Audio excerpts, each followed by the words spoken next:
창세기 35장은 우리 특세 때 한번 강사님을 통해서 다루었던 본문이죠. 그리고 여러분들에게도 낯설지 않은 매우 익숙한 현장이기도 합니다.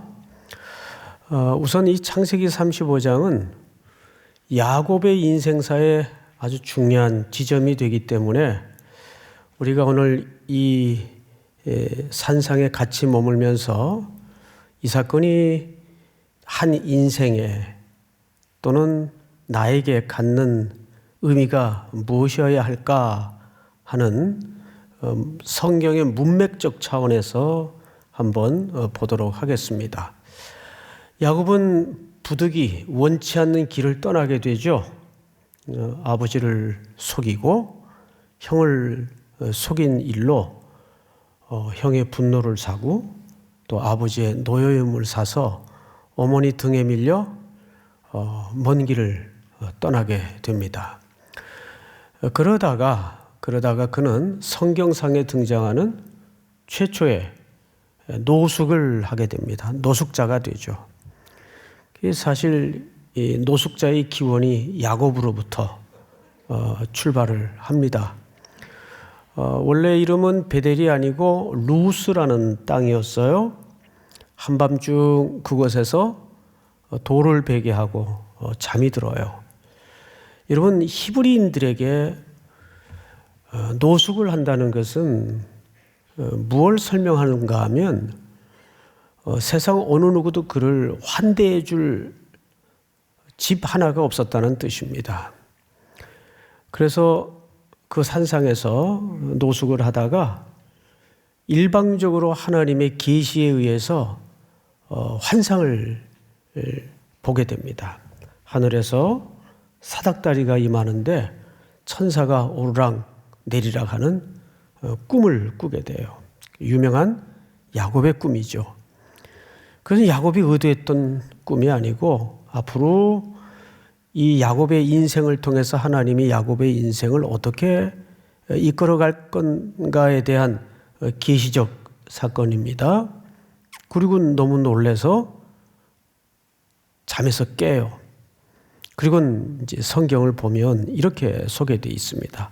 28장을 한번 띄워주시면 야곱이 잠이 깨어 이르되 여호와께서 과연 여기 계시거늘 내가 알지 못하였도다. 이에 두려워하여 이르되 두렵도다. 이곳이요 이것은 다름 아닌 뭐요? 하나님의 집이요 이는 하늘의 문이로다 하고. 다음 절 한번 같이 읽어봅시다. 시작. 야곱이 아침에 일찍이 일어나 베개로 삼았던 돌을 가져다가 기둥으로 세우고 그 위에 기름을 붓고 그곳 이름을 베델이라 하였더라. 이 성의 옛 이름은 루스더라. 그곳 이름을 베델이라 했던 걸로 봐서 베델이라는 이름은 나중에 붙여진 이름인 게 확실하죠. 원래 이름이 아까 말씀드린 것처럼 루스라는 곳이었어요. 다음 절. 야곱이 서원합니다. 이르되 하나님이 나와 함께 계셔서 내가 가는 이 길에서 나를 지키시고 먹을 떡과 입을 옷을 주시어 내가 평안히 아버지 집으로 돌아가게 하시오면 여호와께서 나의 하나님이 되실 것이요. 다 같이 시작. 내가 기둥으로 세운 이 돌이 하나님의 집이 될 것이요 하나님께서 내게 주신 모든 것에서 10분의 1을 내가 반드시 하나님께 드리겠나이다 했더라. 유명한 야곱의 맹세 소원이죠. 그럼에도 불구하고 야곱은 사실 이 대목에서 조건부 기도를 맹세를 한 겁니다. 어쨌든 야곱의 신앙 수준은 이제 겨우 강아지 눈뜬 수준 정도도 안 되는, 이제 뭐 감각이 있을까 말까 한 정도의 수준밖에는 안 되는 입장이에요. 그러니까 이 베델에서 하나님이 강권적으로 야곱에게 나타나신 겁니다. 그리고 야곱의 인생 속에 개입해 들어오신 거예요. 이 사건 이후에 그는 20년간을 집을 떠나서 외삼촌 라반의 집에서 속임을 당하고 속이고 하는 곤모술수가 난무하는 인생을 살게 됩니다. 그러면서 그는 어떻게 하든 움켜쥐고 빼앗고 쟁취하고 하는 인생의 답습을 계속 이어가요. 원하던 여인을 얻기 위해서 원치 않던 여인을 또 같이 살아야 했고, 또 여인들끼리의 시기 질투를 통해서 종들까지 동원이 되어 아이를 생산하는 웃지 못할 일들이 가정 안에서 일어납니다. 이런 일로 그만 아내가 4씩이나 형성되는 매우 복잡한 가정 구조가 되고 말죠. 여러분, 남자 하나에 여인 4신이 고대 시대나 지금이나 사람 사는 본질은 다 같겠죠? 이 가정이 단순했겠어요? 복잡했겠어요? 굉장히 복잡했습니다. 형제들끼리 갈등이 있었을 것은 뻔한 일이고, 그것이 나중에 그대로 성경 역사에 하나님의 경영을 이루어가는 데 등장을 하죠. 게다가 야곱이 사랑했던 여인 라헬에게서 낳은 2 아들이 유명한 요셉과 베냐민이 됩니다. 유독 이 아들들만 야곱이 총애를 했고 아꼈죠. 그래서 늘 형들에게는 불만이었고 가정의 갈등 구조가 폭발하는 중요한 원인이 돼요. 어쨌든 그렇게 해서 20년 만에 하나님의 은혜로 돌아옵니다. 돌아오는데 돌아오는 광경을 좀 유심히 성경을 한번 보십시다. 33장을 띄워주세요. 야곱이 밧단 아람에서부터 평안히 어떻게 해요? 평안히 하나님의 은혜로 에서의 분기를 내려놓게 하고 복수심을 사겨서 야곱을 하나님께서 평안히 가나안 땅 세겜 성읍에 이르러 그 성읍 앞에 뭘 쳤다고 되어 있죠? 장막을 쳤어요. 다음 절 시작.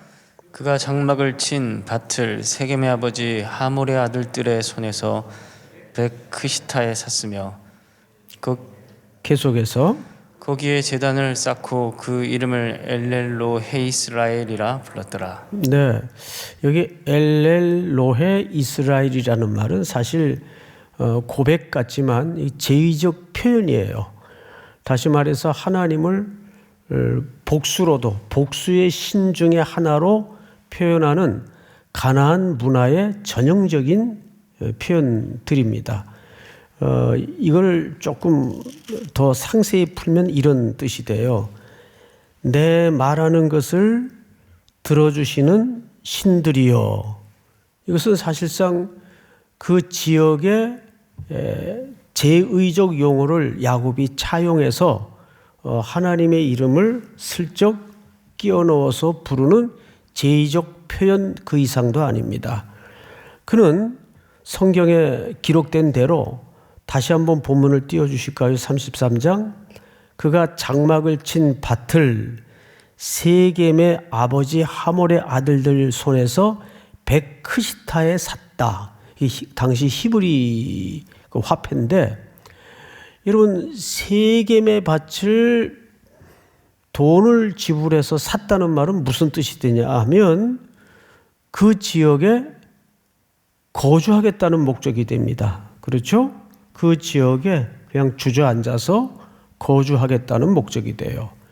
그리고 이곳에서 잘 아시는 것처럼 외동딸 디나가 큰 아픔을 겪습니다. 근데 그 소식을 야곱이 듣고도 침묵해요. 아무 반응이 없어요. 2 가지로 해석할 수 있는데, 첫째는 두려움이었겠죠.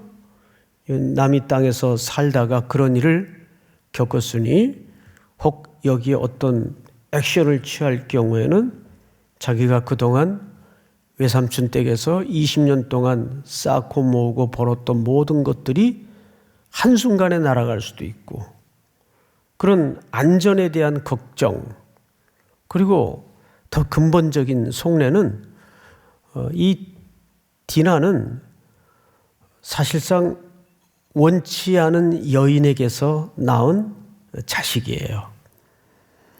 이런 자식 간의 갈등이 성경 곳곳에서 아주 비수처럼 소개됩니다. 나중에 이 친오빠 둘이가 돌아와서 이 소식을 듣게 되죠. 그리고 분기탱천에서 여호와의 이름을 빌려서 끔찍한 살육극을 벌여요. 어마어마한 살육극을 벌입니다. 전부 할례를 받게 속여가지고 복수를 하죠. 그제서야 야곱이 속내를 드러내는데 이렇게 고백합니다. 그 복수국이 났다는 소식을 듣고 야곱이, 여러분 34장 30절을 보세요. 오늘 본문 바로 앞장인데, 야곱이 시므온과 레위에게 이르되 너희가 내게 화를 끼쳐 나로 하여금 이 땅의 주민 곧 가나안 족속과 브리스 족속에게 악취를 내게 하였도다. 나는 수가 적은즉 그들이 모여 나를 치고 나를 죽이리니 그러면 나와 내 집이 멸망하리라. 여러분, 여기 주어가, 나라는 주어가 무려 몇 번이나 등장합니까? 셀 수 없이 등장해, 이 짧은 문장 안에. 아직도 야곱의 인생의 주인은 자기예요. 딸의 고통과 슬픔에도 관심이 없고, 딸이 그런 지경을 겪고 낭패를 당했다는 소식을 들었을 때는 아무 소리를 안 했어요. 그런데 그 오라비들이 복수를 했다는 소식을 듣고는 화를 내면서 나와 내 집이, 나의 재산이, 이것이 야곱의 삶의 방향이었고 가치관이었어요. 그런데 여기도 슬픈 표현이 마지막 절에 소개되죠. 31절 한번 같이 읽읍시다. 31절 시작. 그들이 이르되 그가 우리 누이를 청녀같이 대우함이 옳으니까. 여러분, 이게 왜 참 슬픈 표현인가 하면, 여기 표현이 그들이 이르되 그가 당신의 딸을 이래야 맞는 거 아니에요? 예? 이 오라비들이 아버지의 태도를 보고 그들이 이르되 그가 아버지의 딸을 이래야 맞는데 우리 누이를, 이 표현 하나가 참 이 가정사의 압축된 분위기를 너무도 잘 선명하게 그려주고 있어요. 적어도 이 디나는 야곱에게 관한하는 딸이 아니었어요. 그냥 귀찮은 식구 정도 하나, 취급 외에는 아무것도 아니었습니다. 그러나 한배에서 난 두 오라비만은 이 고통을 견딜 수가 없어서 복수를 당연히 한 거겠죠. 그리고 그 다음에 우리는 이 베델 사건을 만나게 됩니다. 자, 이런 맥락에서 이 베델 사건을 봐야 이 베델 사건이 얼마나 여러분들이 생각하는 것처럼 야곱의 회개나 부흥 사건이 아니라 끔찍한 인간의 진면목을 드러내는가를 발견할 수 있는 거예요. 여러분, 여긴 어디에도 야곱이 회개했다든지 그런 동기도 없고 표현도 없어요. 그냥 하나님께서 밀어붙입니다. 1절을 잘 보세요. 35장. 하나님이 야곱에게 이르시되 일어나 어디로 올라가서, 이 하나님의 강권적인 명령이 있기 전까지 야곱이 한 것은 부흥의 어떤 동기도 소개되질 않고 자기 재산의 염려에 울부짖는 호소 외에는 아무것도 없었어요. 그런데 일방적으로 하나님께서 베델로 올라가라 명령하십니다. 올라가서 거기 어떻게 하며 거주하며, 이 표현을 많이 놓치고들 지나갑니다. 거주한다는 건 무슨 뜻이죠? 거기서 살라 그 말이에요. 거기가 산중턱이든 어떤 들판이든 이 거기서 거주하며라는 말은 거기서 삶을 시작해라 그 뜻이었겠죠. 거주하며 네가 내 영 에서의 낯을 피하여 도망하던 때에 네게 나타났던 하나님께 거기서 제단을 쌓으라.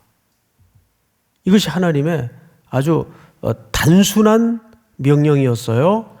그러면 이 명령 앞에 이제 야곱과 야곱의 가족들이 드러내는 행동들을 유심히 한번 보세요. 야곱이 이에 자기 집안 사람과 자기와 함께한 모든 자에게 이르되 너희 중에 있는 이방 신상을 버리고, 놀랍게도 하나님의 백성인 이 가족들 안에 뭘 섬기고 있었어요? 이방 신상을 섬기고 있었어요. 이때까지 이방 신상을 버리고 또 자신을 정결하게 하고 너희 의복을 바꾸어 입으라. 우리가 일어나 베델로 올라가자. 내 환난 날에 내게 응답하시고 내가 가는 길에 나와 함께 하신 하나님께 내가 거기서 제단을 쌓으려 하노라. 여러분, 일찍이 창세기 28장에서는 야곱이 뭐라고 하나님 앞에 맹세했었죠? 나를 평안히 돌아오게 하시면 어디로? 이곳으로. 베델로 그 뜻이에요. 근데 평안히 가나안 땅에 돌아오게 했지만 야곱이 장막을 쳤던 곳은 베델이었습니까? 세겜이었습니까? 세겜이었어요. 잠시 머무는 수준이 아니에요. 거기에 장막을 치고 그 땅을 샀어요. 거기서 큰 어려움을 당하게 됩니다. 자, 그리고 마저 보십시다. 4절, 그들이 자기 손에 있는 모든 이방 신상들과 자기 귀에 있는 귀고리들을 야곱에게 주는지라 야곱이 그것들을 세겜 근처 상수리 나무 아래에 얻어가고 묻고. 자, 앞을 보세요.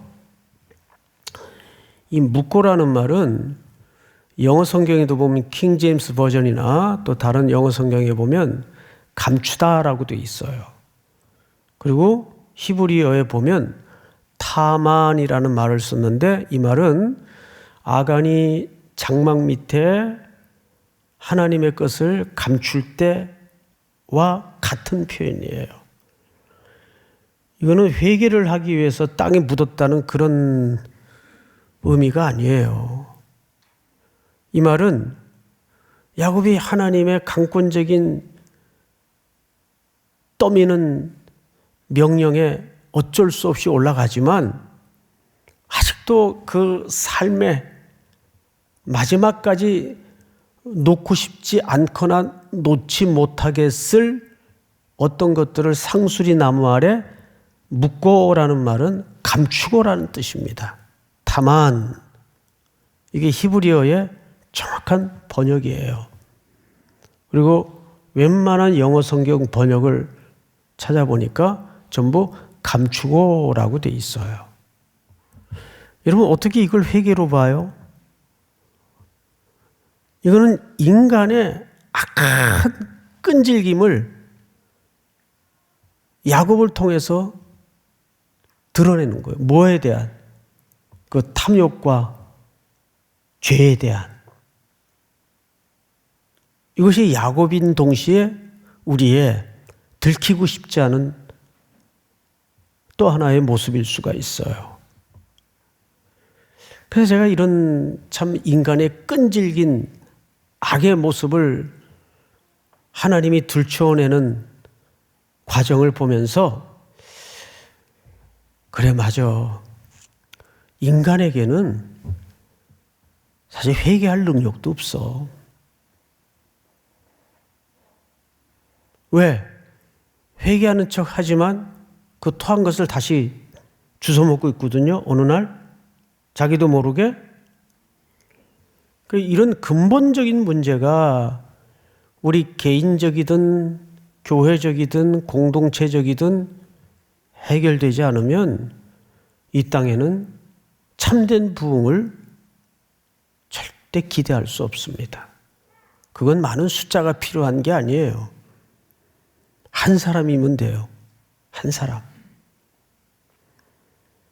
그런데 야곱이 그런 지난 고단한 과정을 겪으면서도 아직 야곱이에요.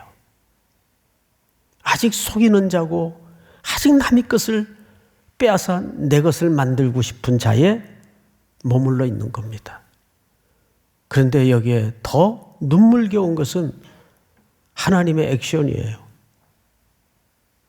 하나님은 이런 야곱을 계속해서 건드리세요. 그렇죠? 포기하지 않고 이런 야곱을 계속 베델로 밀어 올리세요. 그러니까 회개의 주도권도 우리의 의지가 아닙니다. 하나님께 있어요. 부흥의 주도권도 많이 모인 게 무슨 부흥이에요. 그건 부흥이 아니에요. 속기 쉬워요.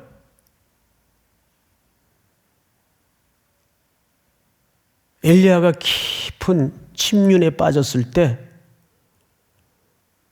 그를 진짜 뼈를 쑤시는 자각을 일으켰던 것은 어떤 기적이나 역사가 아니에요. 세미한 음성 가운데 시대적 비전을 보았고 하나님의 음성을 들었죠. 세미한 음성 가운데. 여러분, 이 시대가 참 결핍이 가득하고 혼란스럽고 변화무쌍하잖아요? 그래도 우리가 어디서 위로를 찾아야 될까요? 답도 없는 것 같고. 이제 금년에 유독 우리 교육자님들이 담임 목사님으로 또 많이 나가시고 또 유학을 많이 떠났어요. 굉장히 기쁘고 좋은 일이죠. 그래서 또 새로 오시는 목사님들도 많죠. 또 이번에 이제 이번 주에 마지막 한 분 부임하시면 이제 부임이 완료가 되는데 이렇게 한꺼번에 오실 수 없는 게 교회마다 또 사정이 다 있기 때문에 또 떠나는 교회도 마무리를 잘 하고 오셔야 되지 않겠어요? 함께 정들었던 목회 동지들일 텐데. 그래서 이제 이게 순차적으로 지금 부임을 하는 과정 속에 있습니다. 그러면 그 사전에 사실은 그 이력서를 받고 나서 면담 날짜를 잡기 전에 제가 그 사이트에 요즘은 사이트에 다 들어가서 설교를 다 스크린을 할 수가 있어요. 그럼 제가 사실은 거의 다 듣습니다. 최소한 2편 정도를 이제 앉아가지고 설교를 다 듣습니다. 근데 어느 목사님이 설교를 하시는데 그런 설교를 하더라고요. 선교 얘기를 하다가 좀 이 어려운 시대에 특별히 그 선교하는 분들에게 위로를 해주고 싶은 마음이 있어서 선교사들이 이제 어떤 고민이 있나, 어떤 마음으로 이런 어려운 때에 선교를 하고 계실까? 자기는 현장의 선교사가 아니기 때문에 잘 모르겠더래요. 그래서 아프리카에 선교가 있는 자기 형에게 그저 핑계 삼아 전화를 했대요. 그래서 형 힘들지? 뭐가 필요해? 혼란스럽지? 답도 없고 이런 대화를 당연히 나누었겠죠. 그런데 제가 그 설교문을 좀 저도 이제 참 은혜를 받아서 적어와 봤어요. 그 선교사로 가 있는 형이 전화한 동생의 그런 얘기를 하더래요. 혼란스럽고 변화무쌍하고 답이 없지만 그 혼란한 가운데도 혼란을 붙들고 계시고 변화무쌍한 가운데도 그 변화무쌍함을 주관하고 계시고 답이 없는 가운데도 분명한 답을 갖고 계시는 변하지 않는 하나님이 계시기 때문에 그 하나님만 바라보면 내가 흔들릴 이유가 없다고 오히려 위로를 하더래요. 자기가 그 형의 얘기를 듣고 참 격려가 오히려 됐답니다. 그렇습니다, 여러분. 혼란스럽고 답이 없고 변화무쌍한 시대를 우리가 살고 있지만 그 가운데서도 이 모든 것들을 붙들고 계시는 영원히 변하지 않는 하나님이 계시기 때문에 하나님은 우리를 계속해서 그분을 바라보게 만드는데 우리 모든 인생의 에너지를 집중시킵니다. 믿으십니까? 여러분 여기 어디에도 베델로 올라가는데 야곱이 무슨 역사를 하거나 동기를 가진 적이 없어요. 오히려 올라가면서 우상단지들을 땅에다가 그냥 묻은 게 아니고 감춘 거예요. 히든 감춘 거예요. 정확하게. 그리고 베델로 올라가는데 성경을 잘 보세요. 5절 그들이 떠났으나 하나님이 그 사면 고울들로 크게 두려워하게 하셨으므로 야곱의 아들들을 추격하는 자가 없더라. 여러분 세겜 성의 사람들이 이놈들 도망간다 하고 칼 빼어들고 추격하면 바로처럼 쫓아오면 어떡하겠어요? 그런데 하나님이 길 떠나는 이들에게 안위가 되셔서 보호해 주시고 일절 복수를 하지 못하도록 막아주세요.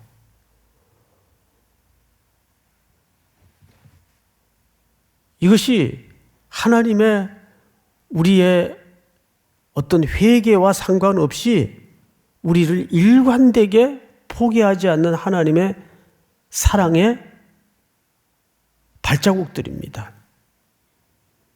그렇다고 해서 회개할 필요 없다는 말로 알아들으면 아직 잠이 덜 깬 거예요.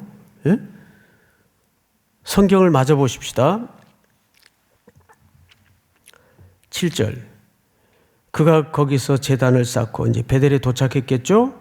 그곳을 엘 베델이라 불렀으니 이는 그의 형의 낯을 피할 때에 하나님이 거기서 그에게 나타나셨음이더라. 8절 다 같이 읽읍시다. 시작. 리브가 이모 두보라가 죽음에 그를 베델 아래에 있는 상수리 나무 밑에 장사하고 그 나무 이름을 알론 바굿이라 불렀더라. 야곱이 밧단 아람에서 돌아오매 이제서야 하나님이 야곱에게 무슨 표현을 쓰셨죠? 이제서야 돌아왔다는 표현을 써요. 그러면 이 돌아옴이 야곱이 의지를 가지고 주도해서 돌아온 겁니까? 하나님이 돌아오게 하신 겁니까? 그렇죠. 하나님이 돌아오게 하신 거예요. 돌아옴에 하나님이 다시 야곱에게 나타나서 그에게 뭘 주셨다고 되어 있어요? 복을 주셨어요. 자, 이제 앞을 보세요. 복을 주셨으면 이때부터 제가 하루 종일 찾아봤어요. 무슨 복을 주셨나 하고 쭉 뒤에 50장까지 다 봤어요. 근데 우리가 기대하는 그런 복을 받은 데가 없어요. 오히려 반대로 이때부터 야곱에게 상실과 결핍이 찾아옵니다. 한 사람씩 죽어요. 사랑했던 이들이 하나씩 야곱의 곁을 떠나갑니다. 제일 사랑했던 여인도 죽죠. 곧 죽어요. 이제 35장 말미에서 죽어요. 몇 절을 보시냐 하면 16절. 그들이 베델에서 길을 떠나 에브라스에 이르기까지 얼마간 거리를 둔 곳에서 라헬이 해산하게 되어 심히 고생하여 그가 난산할 즈음에 산파가 그에게 이르되 두려워하지 말라. 지금 네가 또 등남하였느니라 하매 베냐민을 낳고 죽어요. 그래서 베냐민은 유복자가 되죠. 베냐민은 이것도 유복자라 그런지 모르겠는데 어쨌든 이 라헬이 죽으면서 낳은 아들이 이 베냐민입니다. 그런데 나중에는 어떻게 되죠? 라헬도 떠나고 곧이어 27절 보세요. 야곱이 기럇 아르바의 마므레로 가서 그의 아버지 이삭에게 이르렀으니 기럇 아르바는 곧 아브람과 이삭이 거류하던 헤브론이더라. 이삭의 나이가 180세라 이삭이 나이가 많고 늙어 기운이 닿음에 죽어. 또 이제 아버지도 죽어요. 아내도 죽고 아버지도 죽고 자기 아내의 유모도 죽고 계속 결핍과 상실의 이야기가 복을 주셨다는데 이어지기 시작합니다. 그가 인간적으로 정두었던 인물들이, 의지했던 인물들이 다 곁을 떠나가요. 그런데 우리가 여기서 한 가지 눈여겨볼 대목이 뭐냐면 10절을 다시 보세요. 9절부터 아브라함이 밧단 아람에서 돌아오매 하나님이 다시 야곱에게 나타나서 그에게 복을 주시고 하나님이 그에게 이르시되 네 이름이 야곱이지만은 내 이름을 다시는 야곱이라 부르지 않겠고 이스라엘이 내 이름이 되리라. 나라의 이름으로 국호로 이름이 바뀝니다. 이때부터 야곱은 이제 이스라엘로 하나님이 본격적으로 만들어 가시는 과정이에요. 그런데 이름이 바뀌었는데 뒤에 어디에도 야곱이라고 부르지 이스라엘이라 부른 대목이 있어요, 없어요? 없어요. 이제 이스라엘로 만들어지는 과정이기 때문에 그래요. 그러면 여기서 말하는 복의 정체는 뭘까요? 복의 정체는 이스라엘로 깎고 빚어지고 다듬어 가는 과정에서 하나님이 만져가시는 터치를 복이라고 얘기합니다. 여러분 시편 기자들의 총 주제어가 뭐죠? 여호와께 가까이함이 네게 복이라 그랬어요.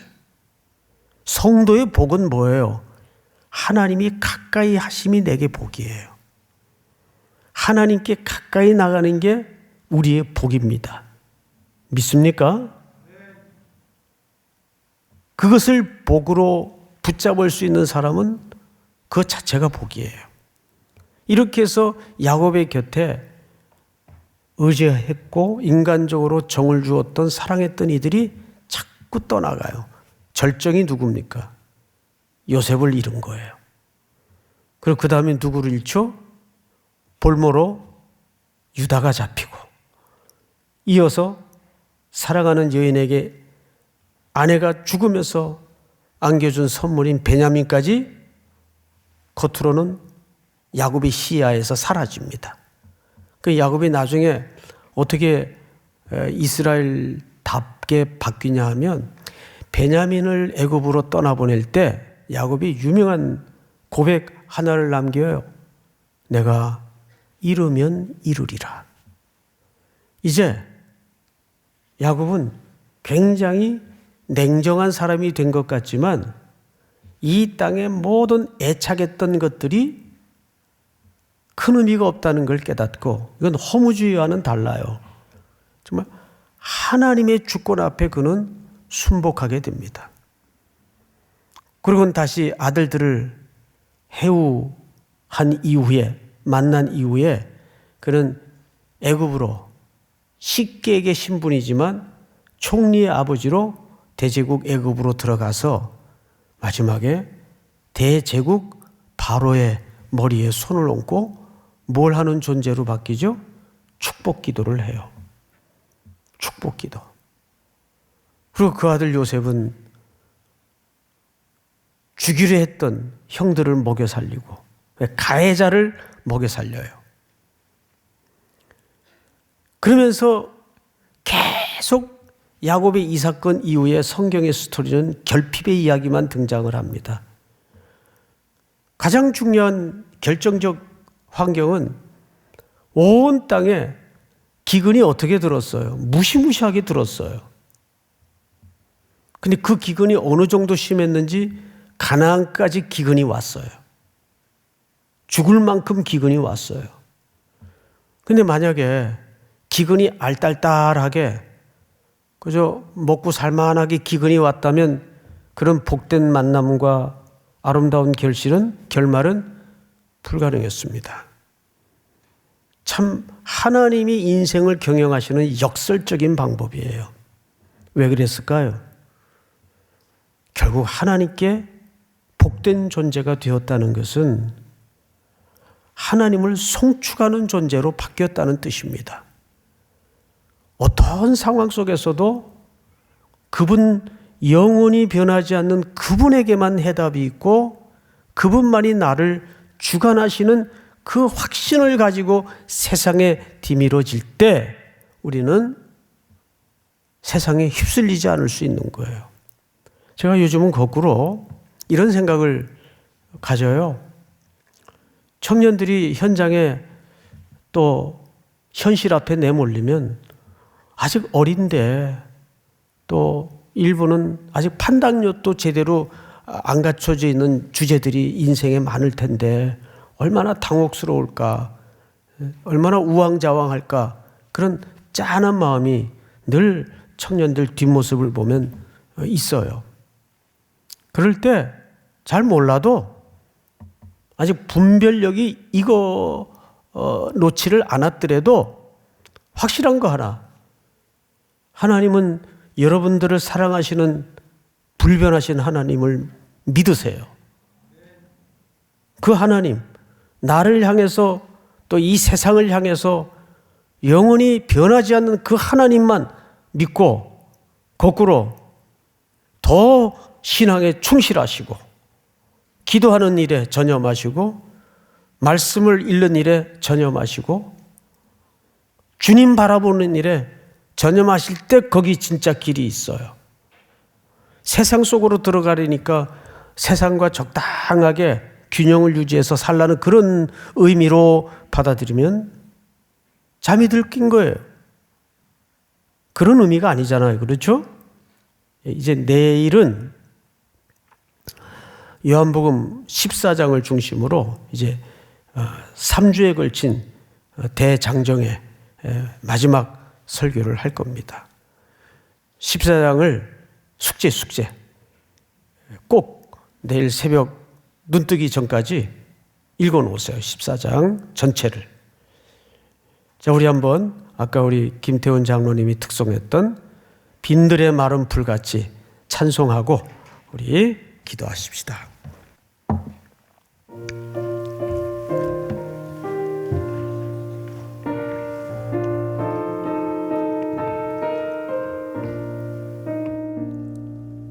빈들의 마른 풀같이 시들은 나의 영혼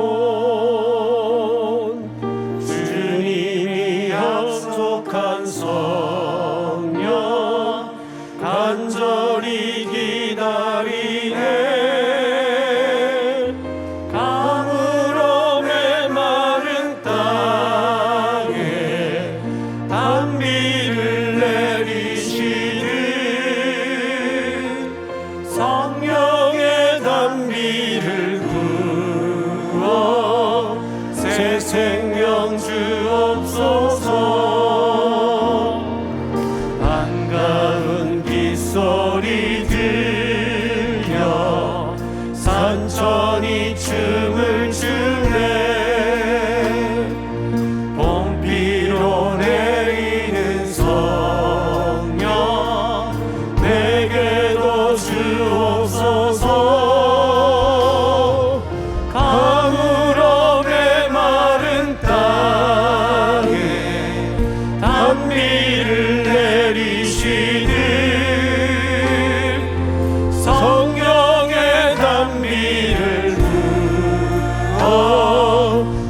생명 주옵소서. 우리 4절합니다. 참되신 사랑의 언약 어길 수 있사오랴. 오늘의 흡족한 은혜 주실 줄 믿습니다. 가물어 메마른 땅에 단비를 내리시는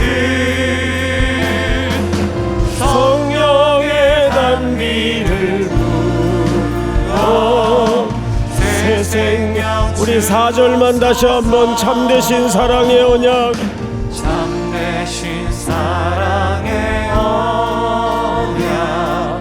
어길 수 있사오랴.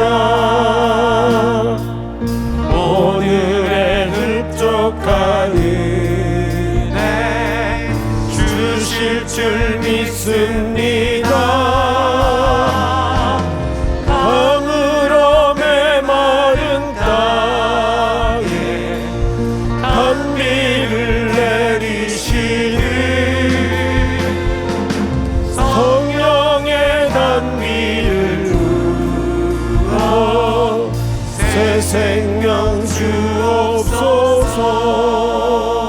우리 한번 기도합시다. 다 같이 머리 숙여 기도할 때